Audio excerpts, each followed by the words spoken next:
성도 여러분 안녕하십니까? 2024년 4월 12일 금요 새벽 말씀 함께 나누겠습니다. 함께 나누실 하나님 말씀은 신명기 27장 1절에서 26절까지입니다. 본문은 이스라엘 백성들이 가나안 땅에 들어가서 행해야 할 언약 갱신의 의식에 대해서 기록하고 있습니다. 본문을 통해서 성도는 하나님 말씀에 온전히 순종해야 함에 대해서 묵상하겠습니다. 첫째 묵상할 내용은 성도는 하나님 말씀을 행하는 자이다 라는 것입니다. 본문 1절에 보시면 모세와 이스라엘 장로들이 백성에게 명령하여 이르되 내가 오늘 너희에게 명령하는 이 명령을 너희는 다 지킬지니라 라고 하였습니다. 모세는 백성의 장로들과 더불어 백성들에게 그들에게 명령하는 바를 다 지키라고 명하고 있습니다. 이것은 신앙의 지도자가 백성들에게 신앙을 가르칠 의무가 있으며 권위를 가지고 신앙을 인도해야 함을 말하고 있습니다. 사사시대와 같은 암흑의 시대가 온 이유는 백성의 장로들이 그 책임을 온전히 수행하지 못하고 후임 장로들을 바로 교육하지 못했기 때문이었습니다. 본문 2절과 3절에 보시면 너희가 요단을 건너 내 하나님 여호와께서 내게 주시는 땅에 들어가는 날에 큰 돌들을 세우고 석회를 바르라. 요단을 건넌 후에 이 율법의 모든 말씀을 그 위에 기록하라. 그리하면 내 하나님 여호와께서 내게 주시는 땅, 곧 젖과 꿀이 흐르는 땅에 네가 들어가기를 내 조상들의 하나님 여호와께서 내게 말씀하신 대로 하리라 하였습니다. 여기 보시면 이스라엘 백성들이 요단을 건너 가나안 땅에 들어가서 맨 먼저 행해야 하는 의식에 대해 기록하고 있습니다. 이스라엘 백성들이 해야 하는 일은 에발산에 큰 돌들을 세우고 그 돌들에 석회를 바른 후 율법의 모든 말씀을 그 위에 기록하는 것입니다. 그런 후에 5절에 보시면 에발산에 돌단을 쌓고 여호와께 번제를 드리고 7절에 보시면 화목제를 드리고 거기서 먹고 즐거워하는 것이라 했습니다. 하나님은 왜 이스라엘 백성들에게 이 의식을 행하라 하시는 것입니까? 그 이유는 본문 9절과 10절에 기록되어 있습니다. 9절을 먼저 보시면 모세와 레위 제사장들이 온 이스라엘에게 말하여 이르되 이스라엘아 잠잠하여 들으라. 오늘 내가 내 하나님 여호와의 백성이 되었으니라고 하였습니다. 여기 보시면 이스라엘 백성들은 네 하나님 여호와의 백성이 되었다라고 하였습니다. 그러면서 본문 10절에 그런즉 내 하나님 여호와의 말씀을 청종하여 내가 오늘 내게 명령하는 그 명령과 규례를 행할지니라 하였습니다. 여기서 주목해야 할 단어가 있습니다. 그것은 그런즉입니다. 이스라엘이 왜 하나님의 말씀을 청종하고 그 명령과 규례를 행해야 하는 것입니까?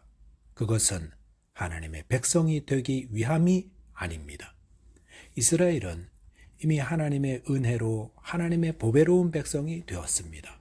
그런즉 그렇기 때문에 여호와의 말씀을 잘 듣고 마음에 새기고 그 말씀이 명하는 바를 따라서 행해야 한다는 것입니다. 이 순서가 참으로 중요합니다. 우리는 하나님의 백성이 되기 위해 하나님 말씀을 지키는 것이 아닙니다. 우리는 이미 하나님의 은혜로 믿음으로 하나님 앞에서 의롭다함을 얻고 하나님의 자녀가 되었습니다. 우리는 다 죄인이었고 하나님의 자녀 될 자격을 갖추지 못했었습니다. 그런데 하나님의 세상을 이처럼 사랑하사 독생자를 주셨고 그 독생자 예수 그리스도를 믿는 자에게 멸망치 않고 영생을 얻는 은혜를 주심으로 저와 여러분이 믿음으로 하나님의 자녀가 되고 천국의 백성이 된 것입니다. 그런즉 그렇기 때문에 이제는 천국의 백성답게 하나님의 자녀답게 하나님이 명하신 명령과 그 규례를 행하여야 한다는 것입니다.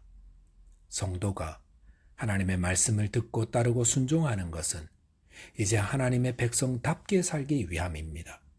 그래서 성경 말씀을 통해 그것을 배우고 세상의 가치관을 따라 살던 옛 모습을 버려야 합니다. 그리고 늘 생각해야 하는 것은 이것이 하나님의 백성다운 삶일까? 이것이 하나님의 선하시고 기뻐하시고 온전하신 뜻인가를 묻고 행하는 것입니다. 저와 여러분이 하나님의 말씀을 배우고 그 말씀을 따라 사는 하나님의 백성다운 자 되시기 바라겠습니다. 둘째로 묵상할 내용은 순종하기 위해 성령의 도움을 구해야 한다는 것입니다.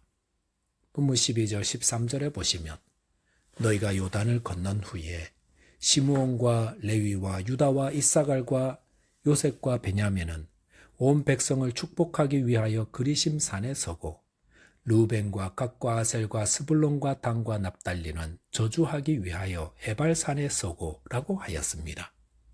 하나님은 이스라엘 12지파를 절반으로 나누어 한쪽은 축복하기 위해 그리심 산에 서고 또 한쪽은 저주하기 위해 에발산에 서라 했습니다.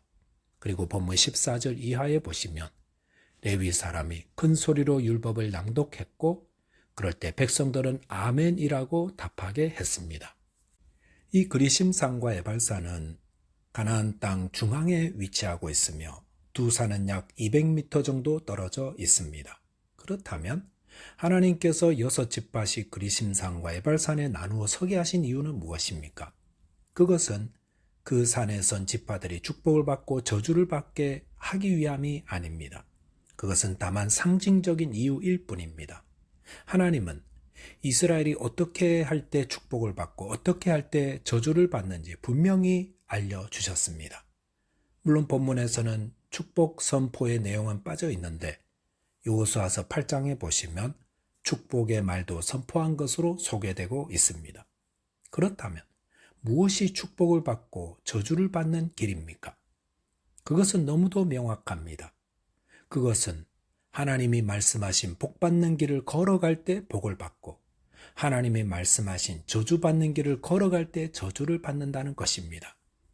시드니에서 운전해서 골드코스트를 가는 길과 멜번으로 가는 길은 명확히 구분되어 있습니다. 어떻게 골드코스트로 가느냐고 묻는다면 그 대답은 너무 쉽습니다.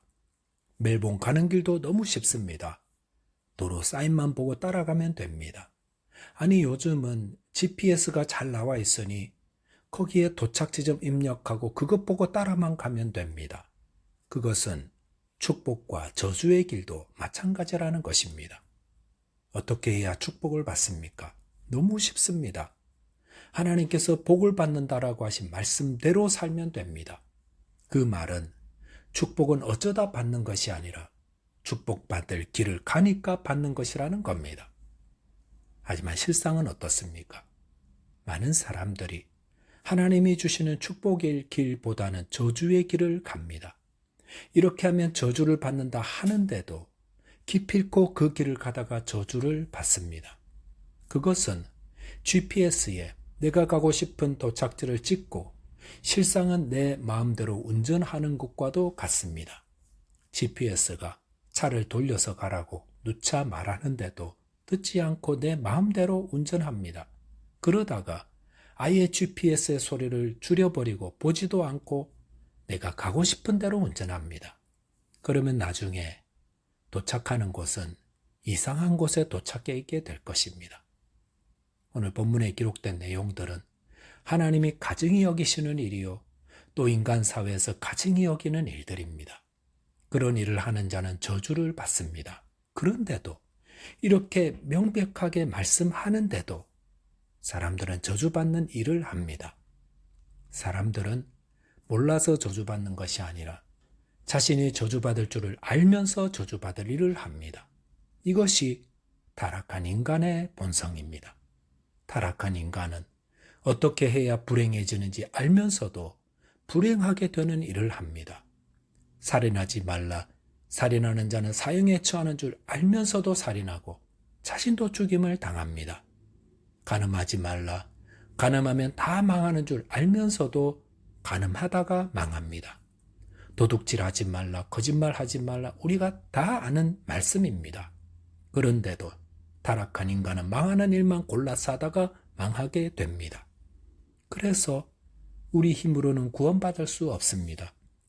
성령 하나님의 도움을 늘 구해야 하는 이유가 여기 있습니다. 저와 여러분이 죄의 길에서 벗어나 축복의 길을 걷게 되도록 오늘도 성령 하나님의 도움을 간절히 구하게 되시기 바라겠습니다.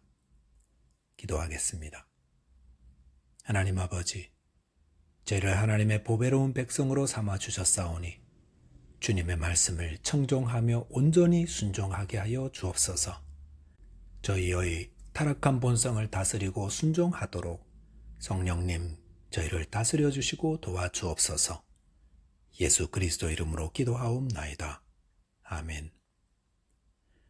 오늘도 믿음 안에서 승리하는 하루 되시기 바라겠습니다. 감사합니다.